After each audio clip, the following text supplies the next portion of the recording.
maybe a fourth. They're coming at him, he's beat 6 and 7. Top to Morgan, has been an 8. Oh, wow. No. Here we are, round 24. 24, not 14, like we had the muck-up last week. Round 13 in round 23. Tommy, we've fixed up our uploads, our recording tonight. We're back, and sorry for that, and those who found their way around it. Well done to you, and thanks for letting us know as well. We're on the path to improvement this week. Round 24, Thomas Hudson. This is the SuperCoach365 podcast. Jeez, tough week last week. Tough week. Good day, Ryan. Not really tough in terms of scoring, but wow, I scored 1,300 points. We'll just get to our scores straight away. 1,300 points, and I fell 700 spots. So that shows you how good you had to go last week. I think you told me that there's 19 players that scored over 100. Yeah. Which is, I don't think I've seen higher than that in my years of playing it. It's incredible, isn't it? 1338 for me last week. That was just top 27%, and I think it was something like my second or third biggest score since round 14. So in 10 weeks, my third highest score, and I dropped 1,500 ranks. So shows you'd want to be hitting 1,500 points upwards last week. And I guess on the back of that, some poor rankings for us both. I'm closer to 8K, and unfortunately for yourself, you've dropped out of the top 1,000. Yeah, cast adrift now, down to 1,800. So only one trade left. I don't know if many people have a trade left up their sleeve. I'm hoping they don't, so maybe that can come into play. But yeah, it's been a steady decline the last couple of weeks. Now, before we dive into round 24, and obviously all that is tied to that, let's talk a little bit of news, as we often do. Latrell Mitchell has come out reportedly and said to Wayne Bennett, mate, if you want me, throw $5 million upwards at me. And you can either have me or Munster, take your pick. So I want to ask the question to you. If you're setting up a new franchise, be it the Dolphins or somewhere else, are you going with Munster or Trell Mitt? I think I'd go with Trell Mitt. Probably equally great players, but I just think Latrell's a little bit younger, maybe a little bit more upside and potential and off-field appeal, perhaps. But yeah, it's much of a muchness. They're both great players. Hopefully the Dolphins land one of them, so they're an attractive sort of proposition in the years ahead. Munster for mine. Just think he's got better leadership qualities, but as you say, there probably some pros and cons for them both.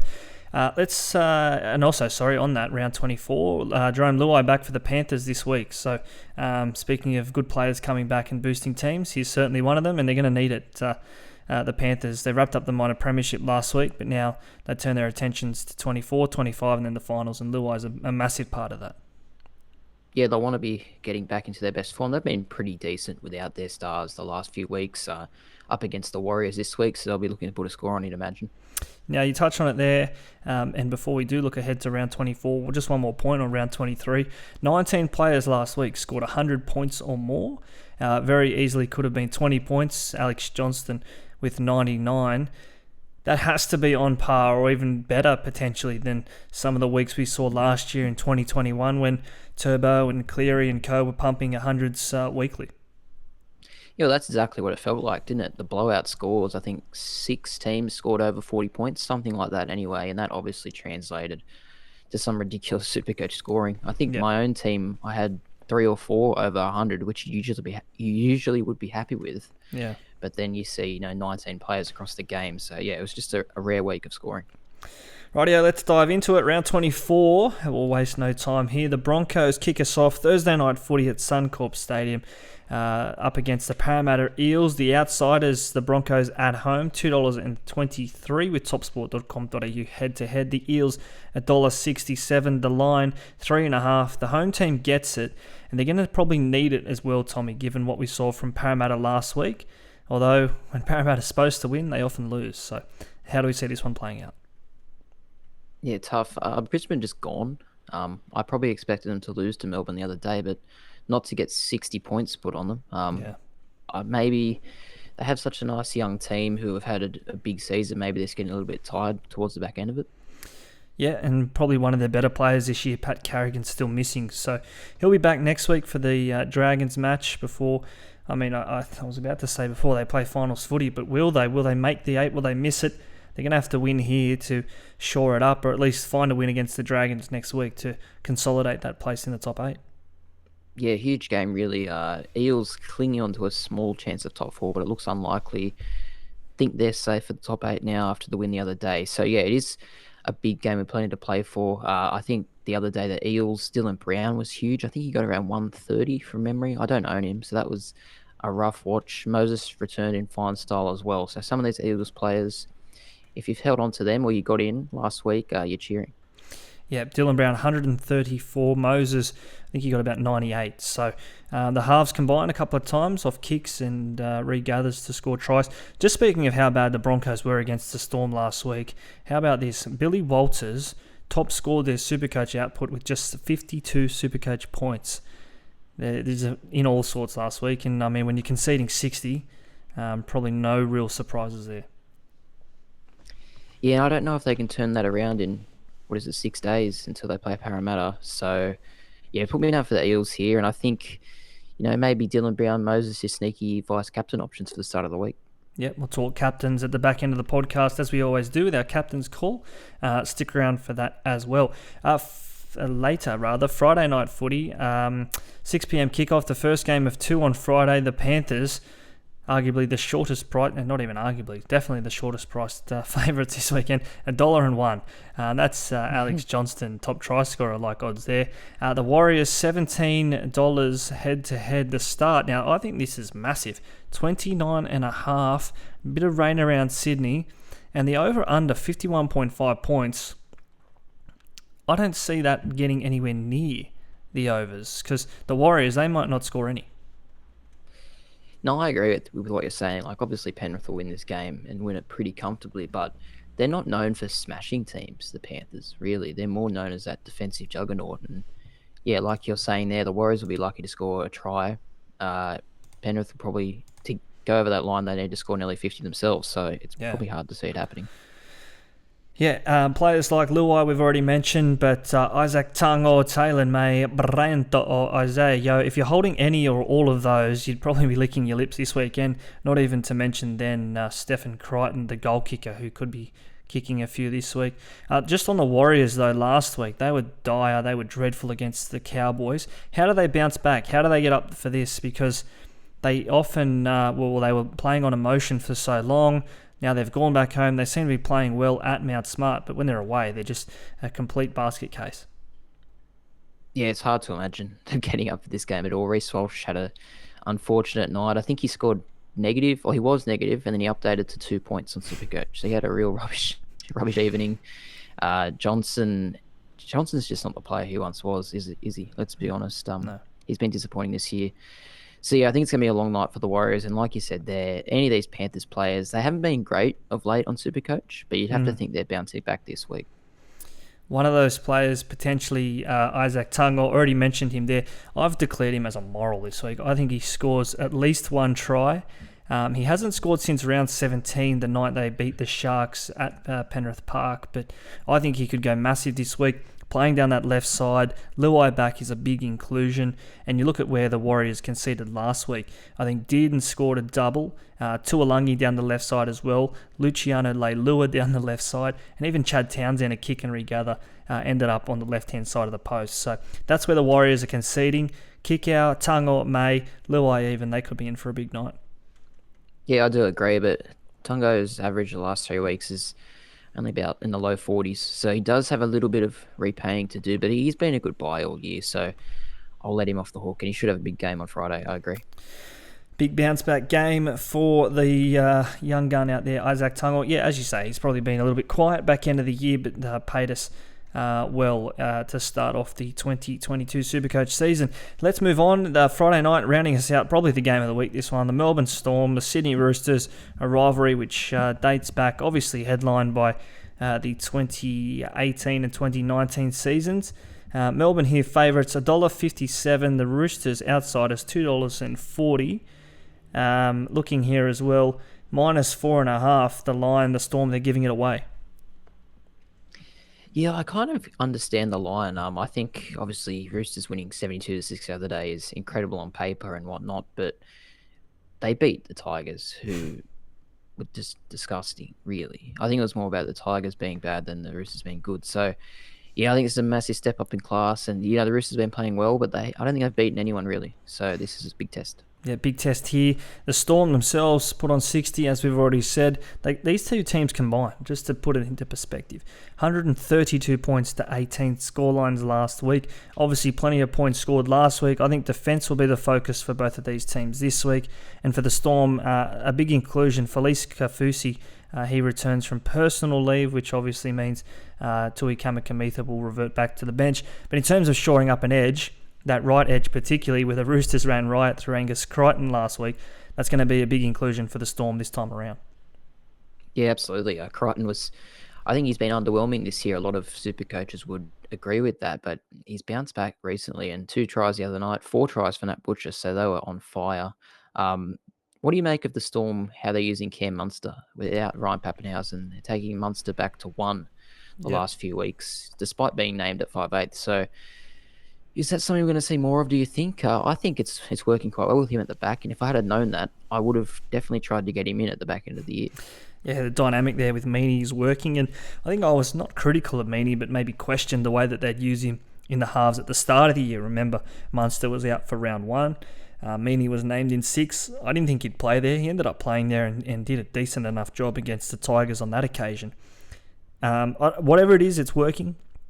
Meaney scoring tries still, Munster's scoring tries, Jerome Hughes is scoring tries, so no ill effects on his halves partner there, be it Munster or Meaney, at the second receiver role. So no, while as long as it's working, and the Storm, they've obviously found some form in recent times, looking to lock down that top 4 spot, a win here against the Roosters would go a long way towards doing that. And speaking of the Roosters, some inclusions for them as well. Lindsay Collins back, and Siasiwa Takeaha back as well, so a timely boost for them. Let's not forget about our top 6 bet on the Roosters here. We need them to win this game and be a huge boost for us. Yeah, we do, and I think those forward inclusions are a big help, because I think it will be, even though both these teams scored huge scores last week, I don't think it'll be that sort of game at all. I think it'll be quite tight, and like you said, their defence is going to come to the fore. So the last one for the Roosters here, Joey Manu, ever since switching back to the centres when there hasn't been any injuries, his scoring has clearly disappeared. Only his last 3 weeks, the highest score of 58. I mean, you're not getting rid of him at this stage of the year, but he's probably not really a captaincy option anymore at this stage. No, as long as Tedesco's doing good things at fullback and uninjured, that's where he'll remain. And Joey Manu plugging gaps. Probably unlucky not to score that try the other night. I think it was a try. The bunker obviously overturned that one with the offload from Matt Lodge. Saturday afternoon footy will move on. 3 p.m. kickoff. Tommy's Raiders up against Manly. The Raiders $1.20 as they continue this push towards an unlikely final start. Manly here, rank outsiders, $4.60 the line, 14.5. Massive line. The Raiders give it away, and they don't often win by a big margin. So if you like Manly, you'd obviously be getting on at the start. Yeah, you'd be a brave man to take $1.20. Us, every game we play, it's down to the final play pretty much who's going to win. So I agree, it's a huge line, but at the same time, Manly the other night against Cronulla, I think they've just given up for the year. I don't think they're even trying, so that could be a factor. Yeah, funny you say that, and I guess in good news for super coaches, despite that massive loss to the Sharks, 40-6 at Brookvale. We sat here last week and we said that Sharks just don't win at Brookie. They quickly put that to bed. But for super coaches, good news in the fact that Cherry Evans and Ola Kawatu, probably 2 pieces of that Manly puzzle that we've been playing with, scored well. Cherry Evans 88 and Ola Kawatu 70 points, so showing that they can still be a factor even though Manly aren't playing their best. Yeah, they still did a good job, and the Raiders' defence isn't really renowned for being amazing, so I think they'd be on track to go pretty well again. What about Joey Tarpanay last week? Obviously missed a week with the bad rib injury. Yeah. First game back, pumps out a nice 75. He's just been really great this year. I got rid of him when he got injured, but he pretty much punished me straight away, and he's looking really good once again. We sat here in January or February and we did our team-by-team previews. We got to the Raiders and we didn't really know who to talk about. And, out of coincidence or, through sheer desperation, we landed on Tarpanay and Jack Whiten. And as it was in that moment when the Raiders needed a couple of heroes, there they were. Tarpanay off Papali, or Papali off Tarpanay, vice versa, to make that line break. And then who was there at the end of it all? Jack Whiten to finish it off. So keeps the Raiders season alive. If you are having a play on to make the top 8, which you can do at topsport.com.au responsibly, of course, you can still get about $2.70, I think it is, for the Raiders to make the 8. So you might need 2 results or to go your way there, but I mean, it's not impossible, I wouldn't think. No, we've got Manly and then West Tigers, so we're probably likely to win both. You'd finish on 30 points, but who drops out? I don't know. I probably want to see all those 8 teams in the finals. Maybe the Broncos are out of form, but we'll wait and see. Just one on Manly here. Ben Trbojevic continues to be an absolute nightmare if you've held on to him. He's hard to sell at this point because he's so lowly priced, but another 6 points on the weekend. His last 5 scores have all been below 15. So it really just destroys your chances of looping, unfortunately. I remember this time, or just close to this time last year, when we did the 10 commandments of SuperCoach, and one of them was don't chase last week's points, and another one was, don't change your captain at the last minute. We're adding an 11th commandment. It's never trade in Ben Trbojevic, because no matter how much money he's making, his break even, it might be the lowest we've ever seen. Just don't do it, because it always ends this way. It's just not even just Ben Trbojevic. Like when you just see, I guess, a cheapie, but you probably know that their job security is terrible and they're going to be on the bench most weeks, it's going to come back to bite you, and that's definitely been the case this year. Rightio. Give us a tip, Tommy. I think you're going with the Raiders. Raiders, but I agree with you. The line is way too big for a Raiders game. Okay, moving on. I just before we do, actually, Ray Varga makes his debut for Manly. I think he's a talent, so keep an eye on him. Maybe one for your black books as a cheapie option next year, or if he's not getting a start at Manly somewhere else.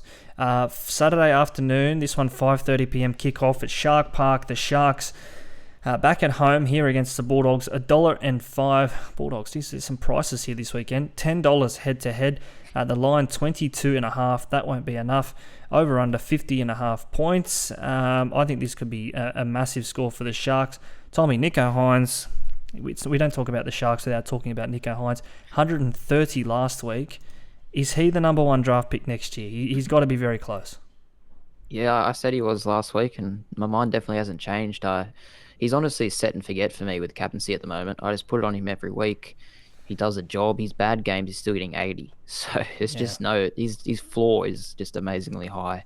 And it just feels like, obviously it's a this year factor, but the Sharks draw this year. They seem to have an easy game every week on paper. I don't know how they've managed to jag that, but yeah, Bulldogs this week, it looks another 40-point job, really.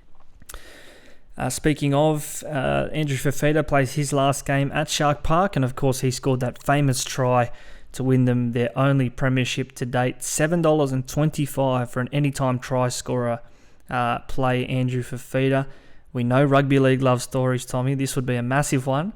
And I only have to think back as recent as this year with Aidan Tolman playing his 300th game at Shark Park. He came off the bench against Newcastle in about the 25th minute. He scored the first try. He doesn't score many. He scored the first try in his 300th game. So Andrew Fifita anytime for mine, $7.25. I think that's a good bet. I wouldn't put it past him, and I want to pay him tribute here because last week I had to play him because of some late injuries to Garrick and someone else.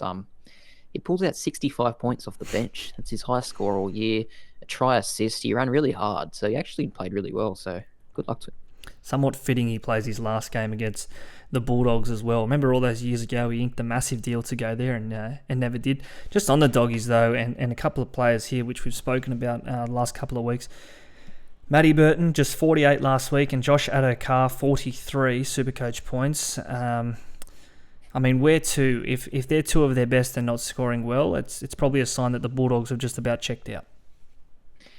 Yeah, I think so. They had a few good weeks going back probably to a month now. And I took the bait. I got Burton in and I hope for the best. He got one good score, but yeah, ever since then he's done nothing. And yeah, they're probably just finished for the year, really, aren't they? It's a pity, but Max King, he's still going pretty well, I reckon. I don't own him, and I haven't all season, but those who have held on to him, he's just done a job all season, hasn't he? Yeah, he has, and he still finds ways to get attacking stats in ways that other props don't. So, no, if you've held him, well done. Sharks by plenty here. Even look at the race to 40 markets here, topsport.com.au. You'll get a good price, and I think you'll be in it for a long time. Saturday evening, rounding us out, the Rabbitohs and the Cowboys. One of the closer games in the betting, at least. $1.82 or 52 rather, South Sydney at $2.55. Outsiders, the Cowboys, a flat 6, the line at this stage on Tuesday night, over under 48.5. Wet, Accor Stadium. It's going to be very close, this game, I think. Yeah, I agree. I think there's not many good games this weekend to watch, but this is an awesome game. Huge for South. If they lose, they're genuinely a good chance to miss the 8 because they play Roosters in round 25. And if the Raiders won both their games, they would miss the Rabbitohs. So yeah, huge game here. The Cowboys need to get back into some of their best form. I know they beat the Warriors the other day, but we could have done that. So this is, a big game for both teams. Cowboys going to have to do it without Tom Dearden. He ruptured a testicle. I say here in the notes, it's a fitting injury because the Cowboys just blew their load all over the Warriors last week to the tune of 48 points to 4. So if you're busting a nut in that sort of performance, he scored a try-double as well. So fair way to go out. Is that his season done, you'd think? I don't know much about testicle injuries, mate, so I couldn't tell you. But I hope it isn't because he's been very important to that team this year. And it's quite amazing that we're here in round 24 talking about how important Tom Dearden is to a team in the top 4. When last year, I don't think he'd won a game for 25 games. So amazing effort from him. And, it brings Drinkwater into the 6 and the Hammer into fullback. I don't think, obviously, you'd rather Dearden in the team, but it's a pretty good replacement. Yeah, handy. Good kicking game there.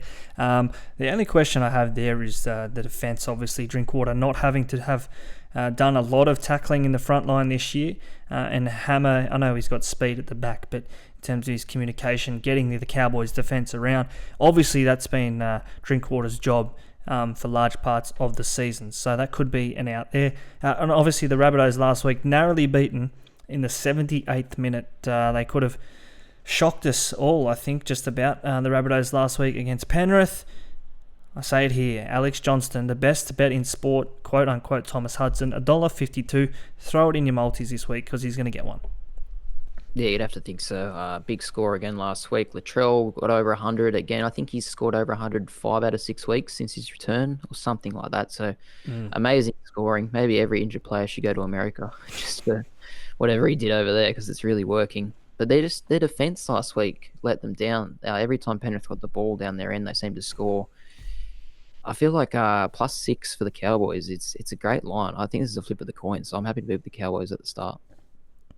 Injured players flying to America. Tommy Dearden. I'd love to see a documentary a la Latrell Mitchell about his ruptured nut. All right, let's leave that one there. I agree. The +6, it looks a good bet for mine at this stage anyway. Chad Townsend, he's going to have to lift again this week. Sunday afternoon footy, CommBank Stadium, the venue here. Wests Tigers at home to the St. George Illawarra Dragons. Outsiders, the Tigers, $3.20. The line, 8.5. The Dragons, they give that away. Dragons, if you are playing head-to-head, just $1.35. I've called this here the Who Cares Plate. Not quite the Who Cares Cup, but 53.5 over under total points. It pretty much just sums up where the defensive mindset of these two teams will be on Sunday afternoon. I love footy more than anybody, and I watch 8 games a week, but, geez, this is a hard sell. Even from a SuperCoach point of view, like if you have any of these players, you're playing the game wrong. Why would you have Tigers or Dragons? So, yeah, I don't know. Dragons have more attacking flair. Probably go with them, but yeah, I don't have anything to add from a SuperCoach perspective, to be honest with you. Tigers here last week, the scoreboard says it all. The Dragons, they actually found a way to win. I think they played the last 20 or 15 minutes of that game with 12 men. So might say more about the Titans than it does the Dragons. But I thought a standout for them was Jack Bird. Obviously the SuperCoach score reflected that, but a couple of try assists as well. He looks fit. He's got through most of the season uninjured this year. I think that's just good things for Jack Bird and good things for the Dragons because he's a player that's been rocked by injury. He's still only fairly young, Jack Bird, 26 or 27. So he's strung a good season together, and that can only mean good things for the Dragons going forward. Yeah, no, I agree, and I think the 53.5 here really sums up the game. And it's hard; it's a high line, but it's hard to say it'll be under Sunday afternoon with these two teams who can't defend either of them. I think maybe someone like Adam Dewey will bounce back a little bit. He's been really in the headlines lately for having some poor games, and he's been pretty bad. If you did buy him in the last few weeks, I think he'll go big. Bold prediction: he'll get over 100. Rightio, maybe an anytime try scorer amongst all of that. Adam Dewey. We'll leave it there and finish up on Sunday afternoon, 4 p.m. kickoff this one. The Top Sport Titans back at home, $1.45 favourites here against the Knights. Again, I don't know what that or who that makes worse reading for. The line here, 5.5, 6.5 potentially. The Knights are getting that 55.5. The over/under. I said this is the Who Cares Cup. They may as well just play Oztag because no one's going to be tackling on Sunday afternoon. You said before, the Dragons went down to 12 men the other day, and then the Titans still conceded 3 tries. So how does that even happen? They let in 46 points against the Dragons, and then they're $1.45 this week. So what does that say about Newcastle? Yeah, it says that they're no good. Speaking of the Titans and players who could find form in this one, David Fifita. He's passed 2 weeks, scores of 85 and 90. Does he lift? Does he find another gear this week and crack that elusive 3-figure score, which he hasn't for some time? Well, he won't get a better chance. I think, if I remember correctly, he went massive against Newcastle early last year. I don't know why I remember that, but he did. I'm pretty sure he scored 2 or 3 tries. There's no reason why he can't this week again. Good friend of the show, Blake's Brushworks, was talking him up as a captain option this week. Yeah, look, I agree. If you'd be chasing points this time of the year, pod captain play, why not? Fifita could go huge. Yeah, hold that captaincy over till Sunday afternoon. A lot of head-to-head grand finals this week in both Classic and Draft, so if you are playing your finals, look out for that. Just on the Knights, before we throw to a very quick break, I say here, Big Dick Edric Lee, I think he's an absolute moral as well. He's not quite as a good thing as Alex Johnston is, but I say put them both in a multi, you'll get close enough to $3. Tommy, there's no such thing as a free lunch, but you'd be eating your KFC this Sunday night, your takeaway, courtesy of Top Sport. If you're doing Johnston into Edric Lee, I just think it just happens this week. Yeah, a left winger to score against the Titans, it's a pretty fair bet. So yeah, I'd have to agree with you. God, he went close the other day in the last minute to scoring and ruining the Raiders' dreams, didn't he? Absolutely. I think the commentary from Andrew Voss, spectacular. He said, Big Edric, he's long everywhere. So nearly long enough to dive out from about 3 metres out. On that occasion, not quite so. The Raiders, in the end, too good. Only just, though. Tommy, we're going to take a quick break. The other side, we'll talk some captains. I'm going to answer your questions as well. Having a bet on sport this week? Top this. Whether you're into cricket and curling or golf and Top Sport will let you on for plenty. And with literally hundreds of markets from your own backyard to the international stage, Top Sport has you well covered. So if you want to get the top odds every time, bet with Top Sport. Top that. Download the app today. Top Sport. Feel the excitement. Don't let the game play you. Stay in control. Gamble responsibly. Yeah, welcome back. SuperCoach365 podcast, powered by topsport.com.au. Best odds in golf and greyhounds and bloody curling, everything else you want to punt on this weekend. EPL, won't be too long. The NBA will be back and Tommy will be cheering Trae Young to get 2 or more 3-pointers in the first half. Just looking here at the NRL futures, though, before we jump ahead to the summer. Penrith still the favourites here in terms of the premiership betting, $2.20. The Storm, I think there's a bit of value there. Players coming back, $4.80 to win the comp. I think if they can finish potentially top 3, they just got to beat the Cowboys or the Sharks that first week. They'll get a week off, back down to Melbourne. They're in the grand final for mine. So $4.80, I think it's a good bet.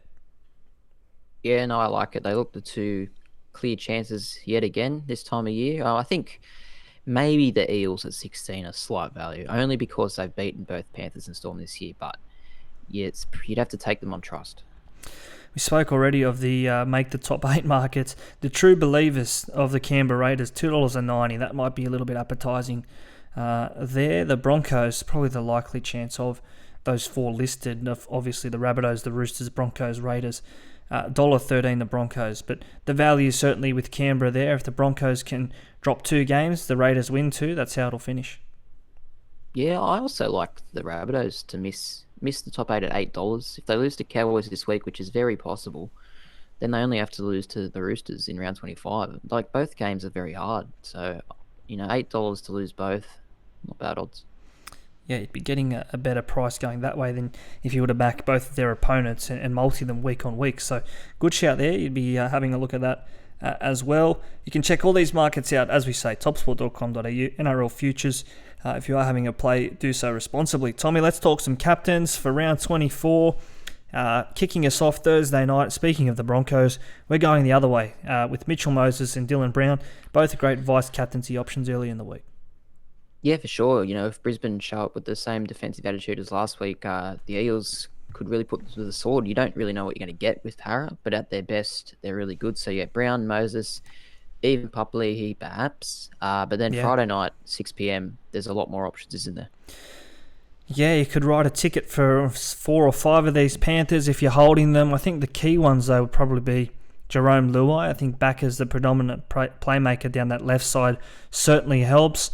Brian To'o, I think he scored 130 the last time these two sides played. Back in middle of the season up there in Redcliffe. Taylor May, even down that left side, an option. Throw in Steph Crichton with a goal kicking or Viliami kick out. I mean, honestly, any of these Panthers could score 100 plus and I wouldn't be shocked. No, 100%. It's one of those games that's probably trying to pinpoint which one goes bigger than the rest. That's probably hard. The second game on Friday night, I think it's tough to captain anyone here. Storm Roosters, they might cancel each other out a little bit. Yep, I'm probably avoiding that game. I'm expecting it to be one of those tight grinding affairs. Bellamy and Robinson, they're going to be focusing on not conceding points. They'd be happy to win at 4-2 this week, which leads us to Nicho Hynes against the Bulldogs, 5:30 p.m, Saturday at Shark Park. It just looks too obvious, doesn't it? Yeah, it's obvious, but it just keeps delivering every week. Like I said before, he barely goes below 80. Effortless 130 other night. I think he was 20% captained last week. I'd expect that number to be higher this week.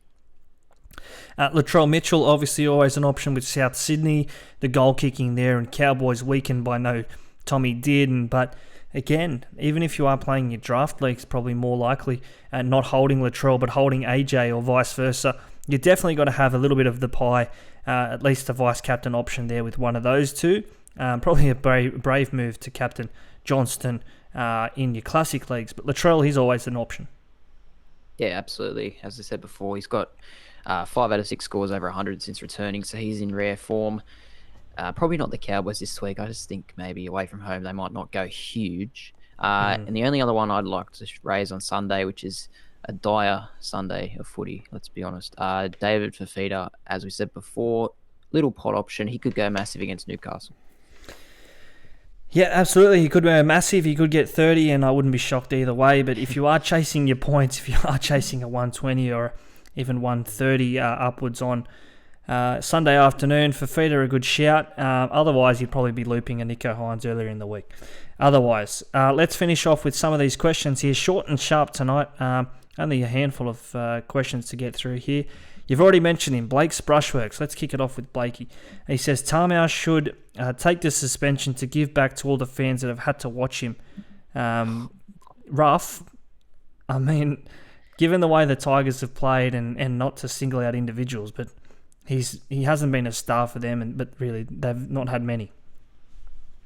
No, they haven't. It's a harsh comment. It's funny, but it's harsh. But look, just quick on that. I don't think he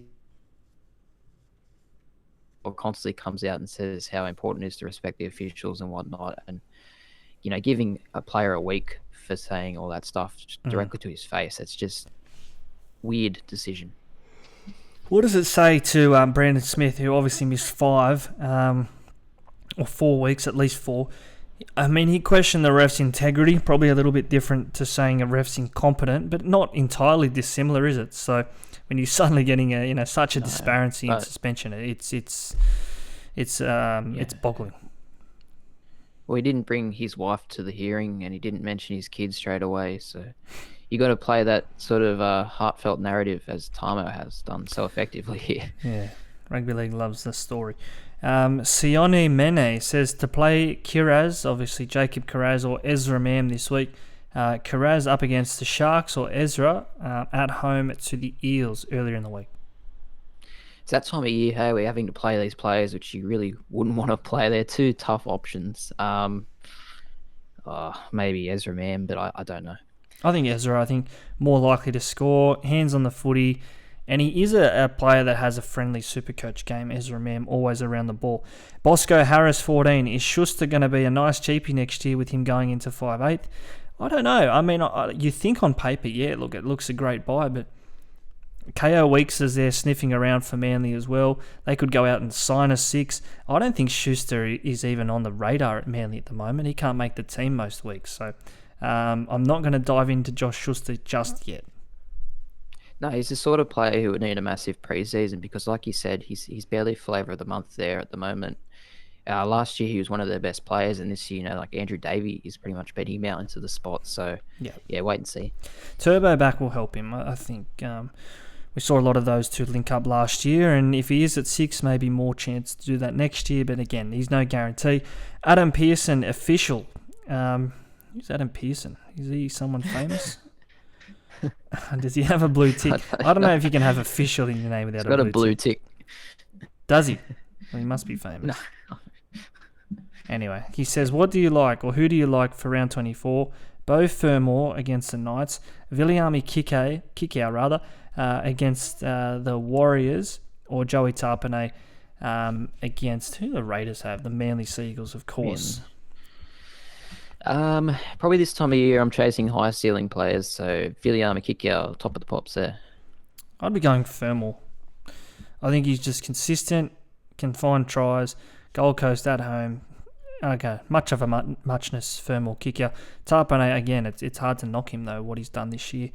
Last reserve here from Jack Murdoch, DCE, Jason Taumalolo or Valentine Holmes. Where are you putting that last purple reserve?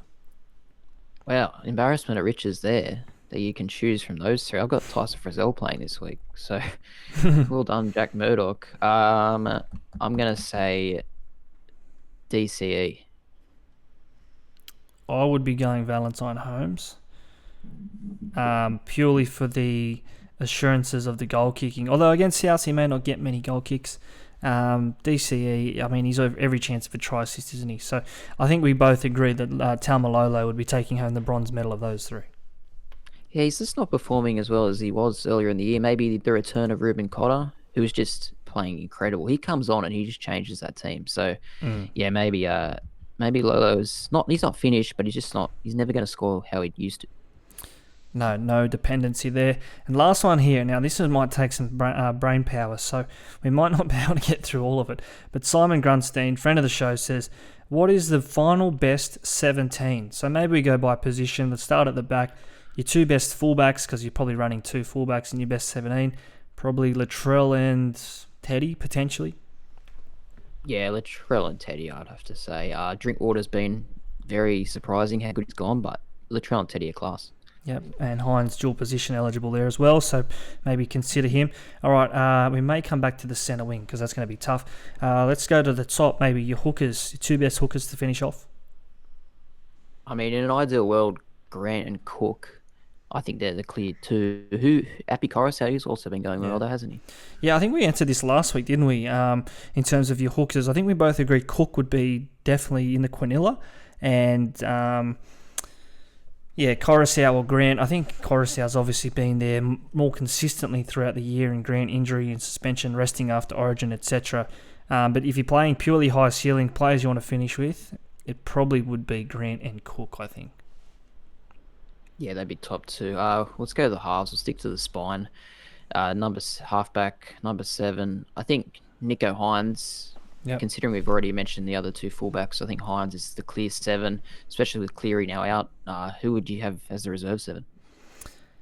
Geez, putting it on me. Moses, maybe? Moses, yeah, that's a great shout. Moses, obviously, with the ceiling. We saw what he could do last week with the 98. You'd think of Hughes and even Cherry Evans, but I mean, that's probably just out of habit. But looking, realistically at who can score what and who has been scoring well, Moses for mine. I think Munster picks himself at 5'8", probably alongside potentially. I mean, where do you go? The 5'8" depth. It has to be Dylan Brown, probably.